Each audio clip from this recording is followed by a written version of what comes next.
बोलो नीप करोरी बाबा महाराज की जय, परम पूज्य सिद्धि माता की जय, भक्त वत्सल हनुमंत लाल की जय। BNK मिरेकल्स में मैं डॉक्टर उमेश बाजपेयी आप सभी का स्वागत करता हूँ। भक्तजनों, अब हम आ गए हैं बाबा के भूमियाधार धाम में, जो कि आपके भुवाली में है, नैनीताल से 9 किलोमीटर नीचे। एक बार ज़रा भूमियाधार के दर्शन कराओ आप सभी को, भक्तों को। ये भूमियाधार दरबार है बाबा महाराज का। इसके बहुत बार मैंने इसके बारे में जानकारी दी है और आज मैं फिर बता दूं कि बाबा महाराज ने इस धाम की स्थापना 15 जून 1962 में की थी, 1962 में, 15 जून 1962 में महाराज जी ने। और ये दूसरा धाम है बाबा महाराज का जो उत्तराखंड में बाबा ने बनाया। पहला था हनुमानगढ़, दूसरा ये है। इसके बारे में हम आपको एक संक्षिप्त जानकारी दे दें कि बाबा महाराज जब 1942 में उत्तराखंड आए पहली बार, तो इसी जगह पर मैंने अपने वीडियो में एक डाल रखा है, एक वीडियो बना करके, कि बाबा महाराज जब यहाँ आए 1942 में, 1942 में, तो पूरनदा जो पूरन चंद जोशी जी हैं, तो वो जो है महाराज जी के अनन्य भक्त, वो आ रहे थे। उस समय महाराज जी के भक्त नहीं थे, ना वो जानते थे।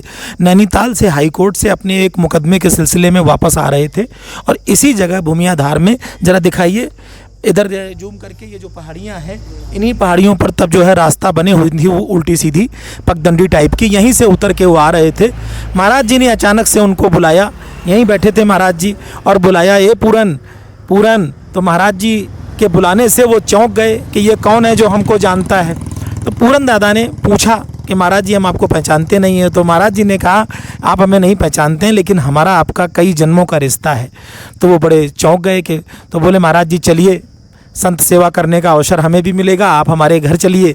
कैंची लेके चलने लगे, लेकिन वो गए नहीं। बोले अभी नहीं आएंगे पूरन, हम 20 साल के बाद आएंगे आपके यहाँ। तो उन्होंने कहा महाराज जी 20 साल तो बहुत लंबा समय है। और ठीक यही देखिए हुआ कि महाराज जी जब चले गए उस समय 42 में वापस, उस समय फतेहगढ़ में रहते थे, ये नीप करोरी धाम के आसपास फतेहगढ़ में रहते थे, और वापस चले गए।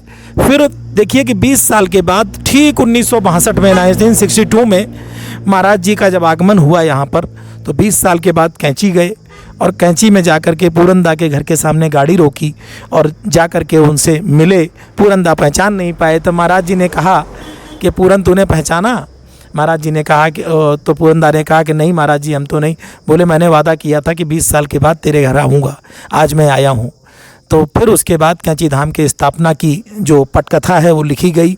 फिर उसके बाद किस तरीके से ज़मीन वहाँ पे खोजी गई, कैसे वहाँ धुनी निकली, कैसे मंदिर के जो उसके अस्तित्व हैं चिमटा के, और चूँकि वो कैंची धाम जो है साधना स्थली है ना, हमने कई बार बताया है कि सोमवारी बाबा की तपोस्थली है। तो वहाँ पर फिर उसके बाद मंदिर निर्माण की पटकथा लिखी गई और 65 में जाकर के मंदिर वो पूरी तरीके से चालू हो गया। 1962 में वहाँ पे उसका स्टार्टिंग किया गया। तो ये जानकारी हमने सामान्य सी दी। आज हमने आपको भूमियाधार के दर्शन कराए, ज़रा जूम करके बाबा के दर्शन कराइए, हनुमान जी के दर्शन कराइए।